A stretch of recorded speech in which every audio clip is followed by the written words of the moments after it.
Hi friends, welcome to J Samayalite. இன்னைக்கு நம்ம சமையல்ல வந்து prawns pickle இறால் மீன் ஊறுகாய் எப்படி பண்ணலாம்னு பார்க்கலாம். அதுக்காக தேவையான பொருட்கள் வந்து இது வந்து நான் half kg இறால் மீன் வாங்கி க்ளீன் பண்ணி வச்சிருக்கேன். அப்புறம் வந்து உப்பு தேவையான அளவுக்கு எடுத்துக்கலாம். அப்புறம் மஞ்சள் பவுடர் வந்து ஒரு டீஸ்பூன், இஞ்சி பூண்டு பேஸ்ட் பண்ணி வச்சுருக்கேன் அது 1 ஸ்பூன், அப்புறம் அரை ஸ்பூனு பெப்பர் பவுடர் நல்ல மிளகு பவுடர், 1 ஸ்பூனு கொத்தமல்லி பவுடர், இதில் வந்து 2 டேபிள் ஸ்பூன் பெரிய ஸ்பூனுக்கு 2 ஸ்பூனு சில்லி பவுடர் மிளகு பவுடர் எடுத்து வச்சுருக்கேன். அப்புறம் இதில் வந்து 2 பச்சை மிளகா கட் பண்ணி வச்சுருக்கிறேன். இதில் இது வந்து 2 பெரிய ஃபுல் பூண்டு எடுத்து அதை உடச்சி அதை சின்னதாக கட் பண்ணி வச்சுருக்கேன். இது வந்து வெளுத்துள்ளி இவ்வளோ தேவை. இது வந்து இஞ்சி வந்து ஒரு பெரிய பீஸ் எடுத்துட்டு அதை சின்னதாக கட் பண்ணி வச்சுருக்கேன். அப்புறம் கருவேப்பிலை தேவையான அளவுக்கு ஒரு அரை ஸ்பூன் வந்து கடுகு, அப்புறம் இதில் வந்து அரை ஸ்பூனு வெந்தயம், அரை ஸ்பூன் சீரகம். பின்ன வந்து நமக்கு வினிகர் தேவையான அளவுக்கு எடுக்கலாம். வினிகர் வந்து ஒரு 50 ml நம்ம ஊற்றலாம்.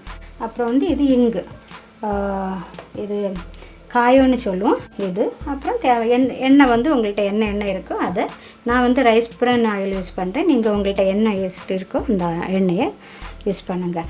இப்போ வந்து நம்ம வந்து அரை மணிக்கூர் வந்து கொஞ்சம் மசாலா எல்லாம் போட்டு இந்த இறால் மீனை மேரினேட் பண்ண வைக்கலாம். இப்போ வந்து மேரினேட் பண்ணுறதுக்கு நான் ஒரு சின்ன ஸ்பூனுக்கு 1 ஸ்பூன் மிளகு பொடி எடுத்திருக்கேன். அப்புறம் அரை ஸ்பூனு மல்லி பவுடர், இதில் வந்து நல்ல மிளகு பவுடர் அரை ஸ்பூன் தான் எடுத்திருக்கேன், அதை அப்படியே போட்டுடலாம்.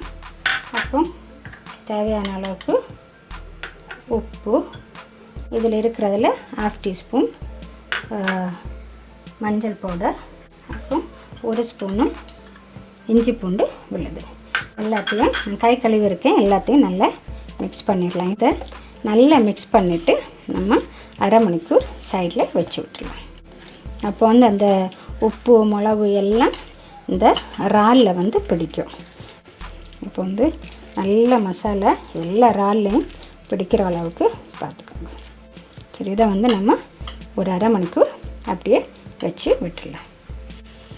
இப்போ வந்து அரை மணிக்கூர் ஆச்சு. இப்போ ஒரு கடாயில் கொஞ்சம் எண்ணெய் ஊற்றிட்டு ஒரு 50 ml போதும் எண்ணெய் ஊற்றிட்டு நம்ம இறாலை வந்து பொரிச்சு எடுத்துடலாம். இது எண்ணெய் நல்லா காயட்டும். இப்போ தீ காஞ்சாச்சு. ஒரு நல்ல சின்ன தீயில் வச்சுட்டு இதை பொரிச்சு எடுத்துடலாம். இதை வந்து ஒரு 5 நிமிஷம் வந்து நம்ம ஒரு சைடு நல்லா ஃப்ரை பண்ணிவிட்டு அப்புறம் வந்து திருப்பி போட்டுடலாம். ரொம்ப வந்து ஓவர் ஃப்ரை பண்ணண்டேன், ஏன்னா அது கல் மாதிரி ஆயிரும். இது வந்து நம்ம கொஞ்சம் பாதி வேக்காடு வந்தாலே இல்லை ஒரு 3/4 வேக்காடு வந்தால் போதும். இப்போ 5 நிமிஷம் ஆச்சு. இதை 1 by 1 நம்ம திருப்பி போட்டுடலாம். இப்போது எல்லாம் நம்ம அரைச்சி போட்டாச்சு. இதையும் ஒரு 5 நிமிஷம் நம்ம ஃப்ரை பண்ணிடலாம் அந்த சைடும். இப்போ வந்து 2 சைடும் நல்ல வெந்தாச்சு. இதை வந்து இந்த தீயை ஆஃப் பண்ணிவிட்டு இதை ஒரு பிளேட்டில் எடுத்து வச்சிடலாம். இது எல்லா ஊறுகாயை விடையும் இந்த இறால் ஊறுகாய் வந்து நல்ல டேஸ்ட்டாக இருக்கும். இறாலுன்னு சொன்னாலே எல்லாருக்கும் விரும்பி சாப்பிடுவாங்க. இதே எண்ணெயில் நான் கொஞ்சம் கூட எண்ணெய் ஒரு 2-3 டீஸ்பூன் கூட ஊற்றிட்டு அதை காய வைக்கலாம். இதில் வந்து நம்ம கடுகை போட்டு எடுத்துடலாம். இப்போ எண்ணெய் காஞ்சாச்சு. இதில் வந்து கடுகை போட்டுடலாம். கடுகு கொஞ்சம் கொட்டினதுக்கப்புறம் மீதி உள்ளதை போடலாம்.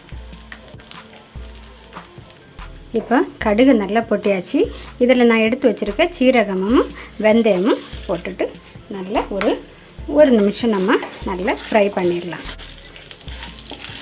வெந்தயம் வந்து உடம்புக்கு நல்லது. ஊறுகாய்க்கு நம்ம சேர்க்கும்போது நல்லா டேஸ்டியாக இருக்கும். உங்கள்கிட்ட வெந்தயம் இல்லைன்னா நீங்கள் வெந்தயம் பவுடரும் பண்ணி போடலாம். கொஞ்சம் லைட்டாக வறுத்துட்டு அதை பவுடர் பண்ணியும் போடலாம். கரியாமல் இருக்கிறதுக்கு தீயை வந்து கொஞ்சம் குறைச்சி வச்சுக்கிடுங்க. இது ஆனதுக்கப்புறம் இப்போ எடுத்து வச்சுருக்கேன் வெளுத்துள்ளியை போட்டுக்கலாம். அப்புறம் இஞ்சி ரெண்டையும் நல்ல பச்சை வாசனை போகிறது வரைக்கும் நம்ம வறுத்துடலாம். எண்ணெய் பார்த்து தேவைப்பட்ட இந்த நேரத்தில் நீங்கள் கொஞ்சம் விட்டுக்கிடலாம். இப்போ வந்து ஒரு 3 நிமிஷம் நான் வந்து கிண்டியிருப்பேன். இஞ்சி பூண்டு வாசனை இந்த நேரத்தில் வந்து நம்ம கருவேப்பிலையும் போட்டுட்டு அப்புறம் எடுத்து வச்சுருக்க 2 பச்சை மிளகும் போட்டுட்டு கிண்டிடலாம். கருவேப்பிலை வந்து தண்ணியோடு போடாதீங்க, எடுத்து நல்லா க்ளீன் பண்ணி தொடச்சிட்டு போடுங்க. அப்போ இல்லைன்னா நல்ல முகத்தில் வந்து தெரிச்சிடும். இதையும் வந்து 2 நிமிஷம் வந்து நம்ம கிண்டிடலாம். இப்போ வந்து மொத்தமாக ஒரு 5 நிமிஷம் எல்லாத்தையும் சேர்த்து ஃப்ரை பண்ணியிருப்பேன். இந்த நேரத்தில் மீதி இருக்கிற கொத்தமல்லி பவுடரு, அப்புறம் எடுத்து வச்சுருந்த மஞ்சள் பவுடர், அப்புறம் உப்பு கொஞ்சம் போடலாம். லாஸ்ட்டில் நம்ம தேவைப்பட்ட போடலாம். மிளகு பவுட்ரு வந்து நான் 1 டேபிள் ஸ்பூன் போட்டுட்டு அப்புறம் காரத்தை பார்த்துட்டு திருப்பி ஆட் பண்ணலான் இருக்கேன். நான் வந்து கொஞ்சமாக காயப்பொடி ஒரு 1/4 டீஸ்பூன் காயப்பொடி போட்டுட்டு கிண்டிட்டு இந்த நேரத்தில் வந்து நம்ம வினிகர் நான் வந்து ஒரு 30 ml ஊற்றுறேன். ஏன்னா இது சீக்கிரம் காலி ஆகும் எனக்கு தெரியும். அதனால் ரொம்ப நாள் நம்ம வைக்கிறதா இருந்தால் ஒரு 50 ml ஊற்றிக்கலாம். நான் ஒரு 3 டேபிள் ஸ்பூன் ஊற்றலான் இருக்கேன். எனக்கு ஒரு வாரம் கூட இந்த பிக்கிள் வருமோ எனக்கு தெரியாது. அதனால் நான் வந்து வினிகர் அவ்வளோவா யூஸ் பண்ணலை. வினிகர் ஊற்றுறது வந்து அந்த ஊறுகாய் வந்து கெடாமல் இருக்கிறதுக்கு தான். நிறைய நாள் வைக்கிறதா இருந்தால் நம்ம வந்து நிறைய வினிகர் சேர்க்க வேண்டியிருக்கும். இப்போது நம்ம வறுத்து வச்சுருக்கிற இறாலை வந்து சேர்த்துடலாம். நல்லா ஒரு 2 நிமிஷம் இல்லை 3 நிமிஷம் நம்ம நல்லா எல்லாத்தையும் சேர்த்து வேக வச்சிடலாம். அப்போ இந்த மசாலா எல்லாம் அந்த ஊறுகாயில் நல்லா பிடிக்கும். நீங்கள் எந்த நேரத்தில் தண்ணி எழுதும் ஊற்றக்கூடாது. கொஞ்சம் ஏதாவது தண்ணி ஏதாவது கொஞ்சம் குறைவாக இருந்துச்சுன்னா கொஞ்சமாக எண்ணெய் இந்த சென்டரில் ஊற்றிட்டு கிண்டினா போதும். இல்லைன்னா கொஞ்சம் கூட வினிகர் ஊற்றுங்க.